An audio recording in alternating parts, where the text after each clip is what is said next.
He was meant to bestride the 6 realms and sweep across the 8 wastes, yet by his own descendants' hands he was pinned for 1,000 years beneath the dragon veins of the land. 8 dragon veins were forged into chains to seal off his escape. Nuclear warheads were dropped upon the imperial tomb, and every emperor of every later dynasty chose to be buried here as well. All to reinforce the seal. All because the ancestral dragon, seeking eternal life, refined himself into an undying divine corpse. Should he break free and rebuild the Great Qin, human civilization might cease to exist. Half a year ago, the anomalies descended. Across the Dragon Nation, tens of thousands of cities were slaughtered, corpses strewn everywhere. Just as humanity fell into despair, a group of people suddenly awakened supernatural powers. Joining forces, they sheltered the survivors within safe zones. And yet, even awakened, humans, compared to the terror of the anomalies, still seemed powerless. But by a stroke of chance, someone discovered that personal belongings and weapons left behind by the ancients were highly effective at killing the anomalies. And so the resourceful began gathering such relics, and compiled a guide for venturing through the Imperial Mausoleum and the Ancestral Dragon's underground palace. The towering walls, though weathered by 1,000 years, still seemed to speak of past glory. Deep within the magnificent palace lay a black gold dragon coffin, bound tight by 8 golden chains, as if suppressing something. Sui, Ting, Song, Yuan, Ming, did you truly believe that by borrowing the fortunes of 8 dynasties to suppress me, you could rest easy? From within the coffin, a voice hollow, profound, vast enough to pierce the very soul rang out. King Jing of Qin, resist no longer. Your life and death are the mandate of heaven. Should you defy heaven, we have no choice but to stop you. One golden chain swayed gently. Upon it hung a golden talisman, inscribed boldly with 2 characters, Great Han. The mandate of heaven? What is the mandate of heaven? I conquered the 6 states, swept clean the barbarians of the 4 seas, built the great wall that spans 10,000 li, unified the axle widths of carts and the written script. Are such achievements not proof enough that I am the mandate of heaven? I was, in truth, a transmigrator. My original name was Zhao Zheng. By chance I crossed into the Warring States era, into boyhood of Yingjing, king of Qin. When I first awoke, I was in a stable, and there I remained 3 years. 3 years later, I was ransomed back to Qin, inherited the throne, carried forward the legacy, built up over 6 generations, set my sights on devouring the 3 gene, and at last wiped out the 6 states. I standardized the axle widths and the script, and so achieved the first true grand unification in China's history. Holding court within my palace, my achievements surpassed the 3 sovereigns, and my ambition exceeded the 5 emperors, and so I named myself the first emperor. Yet I knew the realm was not truly unified. At the far edge of the eastern sea, there still lay, beneath the western mountains, a certain race ran rampant, but I had no more time. And so, to achieve my aim, I ordered Chufu to refine golden elixirs, and had myself entombed beneath the mausoleum of Mount Li.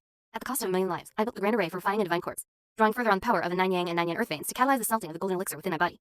I, Zhao Zheng, being a transmigrator, prepared this divine corpse refining array as an aid for myself. Since immortal life is fragile beyond bearing, I would refine myself into a divine corpse to make up for the insufficiency of my lifespan. For the sake of unifying the realm, what does life or death matter? The mandate of heaven, such an intangible, illusory thing. So long as I unify the realm, I am the emperor. That is what truly matters. Being honored as the ancestral dragon himself, surely I understand this better than anyone, so why act against heaven?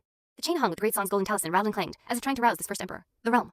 Though I carried forward the legacy of 6 generations, never for a moment did I dare slacken. From Zhao Zheng, the mere child, through Shang Yang's reforms, the Lao I revolt, the burning of books and bearing of scholars' wolves before me, tigers behind, was there ever a single moment when I did not take the realm as my own charge? From within the coffin, the ancestral dragon's voice came calmly, yet struck like thunder on level ground. Today, poison and oppression rise on every side. Demons hold sway, and every manner of monster runs wild. Yet you, instead of sweeping away the switch filth and upholding the light, have become the greatest thieves of all, knowing only to brandish swords and charm serpents. Can you answer to these upright confolk? Every other word from you is mandate of heaven. Your mouths full of benevolence and righteousness.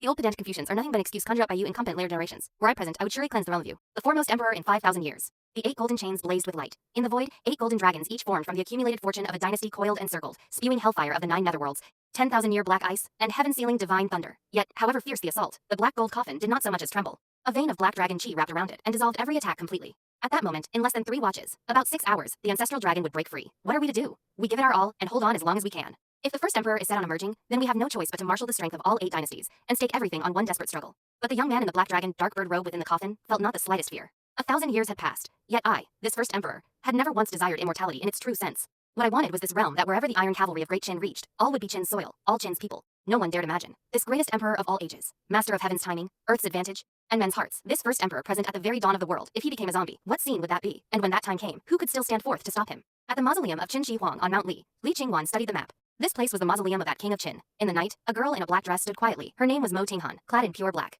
Facing her stood a maiden in white, with a swan-like, graceful figure. Even though you awakened an SSS rank ability tonight, you've simply had too little time to train. Without a suitable companion, it would be all too easy to run into danger inside an anomaly dungeon. Along the grey brick corridor and through the dark forest they went. Here, the aura was chaotic, reaching up to the stars and moon, and down to the Li Fire of the south, the Khan Water of the north. The first emperor's wooden gate should be right here. Legend says that before Qin Shi Huang died, he took the king of Qin's Taiye sword and the imperial hereditary seal into his tomb. If we obtain even one of these 2 treasures, we can bridge the gulf between a mortal and the heavens. Then, clearing out the anomaly dungeons will be effortless. Meanwhile, at the Tianhai City Bureau of the Awakened, this is bad. There's a disturbance at Qin Shi Huang's tomb. The detector we placed at Mount Li has been triggered. Someone has gone to Mount Li. You're saying someone has gone to the first emperor's tomb? Who has such reckless nerve? The higher-ups warned again and again. Nothing in that tomb may be touched. Damn it, pull up all the surveillance footage now. This man was none other than Li Xuan, director of the 9th Bureau of the Awakened and head of Tianhai City. Why did the higher-ups place such importance on Mount Li and the tomb of Qin Shi Huang? Is there something strange behind it? Strange? Do you remember the first day of the 10th month, 3 years ago? That day I received orders from above. An earthquake had struck the first emperor's tomb, and vast stretches of Mount Li had collapsed. The very next day, the anomalies descended upon the whole world. Li Xuan shook his head, as if recalling old memories. Afterward, even as we struggled to fight off the ghosts, we poured through the archives and at last uncovered an earth-shaking secret about the first emperor. A secret? What secret?